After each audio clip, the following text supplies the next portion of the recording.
ನಮಸ್ಕಾರ. ಮಹಾವಿಷ್ಣುವಿನ ದಶಾವತಾರಗಳಲ್ಲಿ ಒಂದಾದ ಜಗತ್ತಿಗೆ ಒಂದು ದೊಡ್ಡ ಪಾಠ ಕಲಿಸಿದ ವಾಮನಾವತಾರದ ಕಥೆಯನ್ನು ಇಂದು ನಾವು ತಿಳಿದುಕೊಳ್ಳೋಣ. ಇದು ಕೇವಲ ಒಂದು ಕಥೆಯಲ್ಲ, ಬದಲಿಗೆ ಅಹಂಕಾರ ಮತ್ತು ದಾನಗುಣದ ಮಹತ್ವವನ್ನು ಸಾರುವ ಒಂದು ಮಹತ್ತರ ಪ್ರಸಂಗ. ತ್ರಿಲೋಕಗಳನ್ನು ಆಳುತ್ತಿದ್ದ ಇಂದ್ರಾದಿ ದೇವತೆಗಳಿಗೆ ಎಂದಿಗೂ ಅಜೇಯನಾಗಿದ್ದ ಮಹಾಬಲಿ ಚಕ್ರವರ್ತಿಯಿಂದ ದೊಡ್ಡ ಸಂಕಷ್ಟ ಎದುರಾಗಿತ್ತು. ಮಹಾಬಲಿ ಚಕ್ರವರ್ತಿ ಪ್ರಹ್ಲಾದನ ಮೊಮ್ಮಗ. ಆತ ಮಹಾನ್ ಶಕ್ತಿಶಾಲಿ, ಧರ್ಮನಿಷ್ಠ ಮತ್ತು ದಾನಶೂರನಾಗಿದ್ದ. ಗುರು ಶುಕ್ರಾಚಾರ್ಯರ ಮಾರ್ಗದರ್ಶನದಲ್ಲಿ ಅವನು ತನ್ನ ಶಕ್ತಿಯನ್ನು ಮತ್ತಷ್ಟು ಹೆಚ್ಚಿಸಿಕೊಂಡಿದ್ದ. ಒಂದು ಸಮಯದಲ್ಲಿ ಇಂದ್ರನನ್ನು ಸೋಲಿಸಿ ಸ್ವರ್ಗಲೋಕವನ್ನು ಆಕ್ರಮಿಸಿಕೊಂಡಿದ್ದ. ದೇವತೆಗಳು ತಮ್ಮ ಅಧಿಕಾರ ಕಳೆದುಕೊಂಡು ನಿರಾಶಿತರಾಗಿದ್ದರು. ಸ್ವರ್ಗ ಕಳೆದುಕೊಂಡು ದೇವತೆಗಳು ತೀವ್ರ ಚಿಂತೆಯಲ್ಲಿದ್ದರು.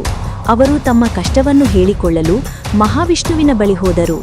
ಇಂದ್ರ ಮತ್ತು ಇತರ ದೇವತೆಗಳು ವಿಷ್ಣುವನ್ನು ಪ್ರಾರ್ಥಿಸಿದರು. ದೇವ, ಮಹಾಬಲಿಯ ಅಹಂಕಾರ ಹೆಚ್ಚಾಗಿದೆ. ಅವನು ಲೋಕ ಕಲ್ಯಾಣವನ್ನು ಬಯಸುವವನೇ ಆದರೂ ಅವನ ಶಕ್ತಿ ಮತ್ತು ಅಧಿಕಾರವನ್ನು ದುರುಪಯೋಗಪಡಿಸಿಕೊಳ್ಳುತ್ತಿದ್ದಾನೆ. ನಮ್ಮನ್ನು ಈ ಸಂಕಷ್ಟದಿಂದ ಪಾರು ಮಾಡು ಎಂದು ಬೇಡಿಕೊಂಡರು. ಮಹಾವಿಷ್ಣು ದೇವತೆಗಳಿಗೆ ಅಭಯ ನೀಡಿ ತಾನೇ ಒಂದು ಉಪಾಯ ಮಾಡುತ್ತೇನೆ ಎಂದು ಭರವಸೆ ನೀಡಿದನು. ಇದೇ ಸಮಯದಲ್ಲಿ ದೇವತೆಗಳ ತಾಯಿಯಾದ ಅದಿತಿ ದೇವಿ ಕೂಡ ತನ್ನ ಮಕ್ಕಳು ಕಷ್ಟದಲ್ಲಿರುವುದನ್ನು ನೋಡಿ ತೀವ್ರ ದುಃಖಿತಳಾಗಿದ್ದಳು. ತನ್ನ ಮಕ್ಕಳ ಒಳಿತಿಗಾಗಿ ಅದಿತಿ ದೇವಿ ವಿಷ್ಣುವನ್ನು ಕುರಿತು ಕಠಿಣ ತಪಸ್ಸನ್ನು ಮಾಡಿದಳು. ಆಕೆಯ ತಪಸ್ಸಿಗೆ ಮೆಚ್ಚಿದ ವಿಷ್ಣು ಪ್ರತ್ಯಕ್ಷನಾಗಿ, ನಿನ್ನ ಗರ್ಭದಲ್ಲಿ ನಾನು ವಾಮನನಾಗಿ ಜನಿಸುತ್ತೇನೆ, ನಿನ್ನ ಮಕ್ಕಳ ಕಷ್ಟವನ್ನು ಪರಿಹರಿಸುತ್ತೇನೆ ಎಂದು ವರವಿತ್ತನು. ಹೀಗೆ ಶ್ರಾವಣ ಮಾಸದ ಶುಕ್ಲಪಕ್ಷದ ದ್ವಾದಶಿ ಎಂದು ಶ್ರವಣ ನಕ್ಷತ್ರದಲ್ಲಿ ಅದಿತಿ ಮತ್ತು ಕಶ್ಯಪ ಮಹರ್ಷಿಗಳ ಮಗನಾಗಿ ವಾಮನನು ಮಹಾಕುಬ್ಜ ರೂಪ ಜನಿಸಿದನು. ಅವನು ಒಬ್ಬ ತೇಜಸ್ವಿ ಬ್ರಹ್ಮಚಾರಿಯಾಗಿ ಬೆಳೆದನು. ಅವನ ಆಕರ್ಷಕ ರೂಪ ಮತ್ತು ತೇಜಸ್ಸು ಎಲ್ಲರನ್ನೂ ಅಚ್ಚರಿಗೊಳಿಸುತ್ತಿತ್ತು. ಈ ಸಮಯದಲ್ಲಿ ಮಹಾಬಲಿ ಚಕ್ರವರ್ತಿ ನರ್ಮದಾ ನದಿಯ ದಡದಲ್ಲಿ ತನ್ನ ಸಾಮ್ರಾಜ್ಯದ ಅಧಿಕಾರವನ್ನು ಮತ್ತಷ್ಟು ಗಟ್ಟಿಗೊಳಿಸಲು ವಿಶ್ವಜಿತ್ ಯಜ್ಞ ಎಂಬ ಮಹಾಯಜ್ಞವನ್ನು ನಡೆಸುತ್ತಿದ್ದನು. ಈ ಯಜ್ಞದಲ್ಲಿ ಬಲಿ ಚಕ್ರವರ್ತಿ ಅಪಾರ ದಾನಗಳನ್ನು ನೀಡುವ ಪ್ರತಿಜ್ಞೆ ಮಾಡಿದ್ದನು. ಅವನ ಬಳಿಗೆ ಯಾರು ಏನೇ ಕೇಳಿ ಬಂದರೂ ನಿರಾಕರಿಸುತ್ತಿರಲಿಲ್ಲ. ವಾಮನನು ಆ ಯಜ್ಞಶಾಲೆಗೆ ಆಗಮಿಸಿದನು. ಅವನನ್ನು ಕಂಡ ಕೂಡಲೇ ಬಲಿಚಕ್ರವರ್ತಿ ಮತ್ತು ಅಲ್ಲಿ ನೆರೆದಿದ್ದವರೆಲ್ಲರೂ ಆಶ್ಚರ್ಯಚಕಿತರಾದರು.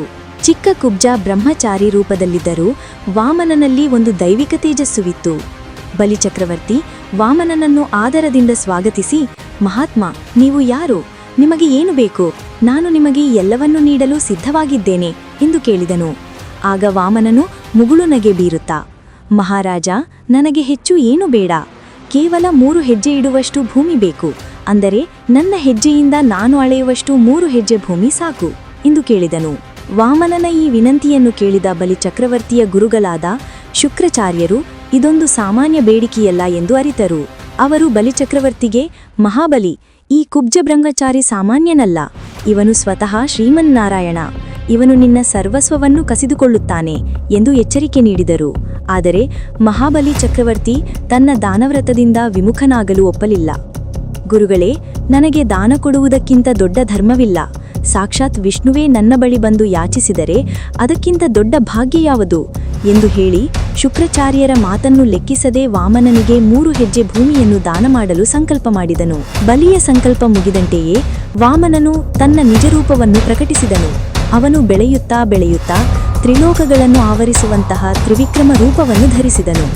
ಮೊದಲ ಹೆಜ್ಜೆಯಿಂದ ಭೂಮಿಯನ್ನು, 2ನೇ ಹೆಜ್ಜೆಯಿಂದ ಸ್ವರ್ಗವನ್ನು ಆವರಿಸಿದ ವಾಮನನು ಮಹಾಬಲಿ, 3ನೇ ಹೆಜ್ಜೆಯನ್ನು ಎಲ್ಲಿಡಲಿ ಎಂದು ಕೇಳಿದನು.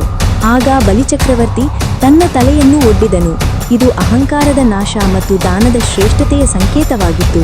ಹೀಗೆ ವಾಮನ ಅವತಾರವು ಲೋಕದಲ್ಲಿ ಧರ್ಮವನ್ನು ಪುನರ್ಸ್ಥಾಪಿಸಿತು.